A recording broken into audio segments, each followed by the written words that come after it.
కాదు బంగారం, రేపు సార్. నువ్వు షాప్కి రాదు నాన్న. ఓకే రేపు ఉగాది పండగ కదా, మన సేల్స్ గారు అక్క చెల్లెమ్మలందరికీ రేపు సెలవు ఇచ్చేస్తానా. ఓకే దూరం నుంచి వచ్చే అక్క చెల్లెమ్మలకు చెప్పు నాన్న. సరే దూరం సార్, నుంచి వచ్చే అక్క చెల్లెమ్మలు ఉగాది పండగకి బ్రాండెడ్ నారాయణ షాప్ బంద్ చేస్తున్నాడు. బ్రాండెడ్ నారాయణ షాప్ బంద్ చేస్తున్నాడంటే సునామీ ఉన్నట్లే. అక్క చెల్లెమ్మలు ఎక్కడెక్కడ నుంచో, ఈ రోజు వైజాగ్ నుంచి వచ్చింది ఒక అక్క పాపము. మధ్యాహ్నము యాడ్ నుంచి వస్తుంది ఇక్కడ, ఇదే రైల్వే కోడూరు తాడిపత్రి అవతల ఎక్కడెక్కడ నుంచో వస్తున్నారు పాప, ఫోన్ మీద ఫోన్లు.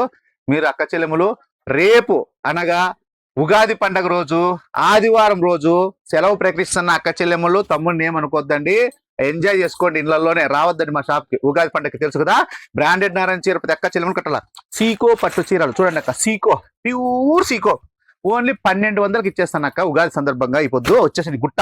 ఈ గుట్టలో ఏదైనా తీసుకో, 1200 మాత్రమే చీరలు. ఏమంటారు అక్క చెల్లెములు? అమ్మా ఏమ్మా పండగకి కట్టుకోలేమో పట్టు చీరలు, ప్రతి అక్క పట్టు చీరలు కట్టాలా. ఏమంటారు అక్కలా అక్క చెల్లెములు? ఓకేనా? రేపు ఉగాది పండుగ రాదండి, పట్టు చీరలు గుట్లు గుట్లు ఎత్తకోండి. ఓకేనా? నమస్తే, ఉంటాక్క.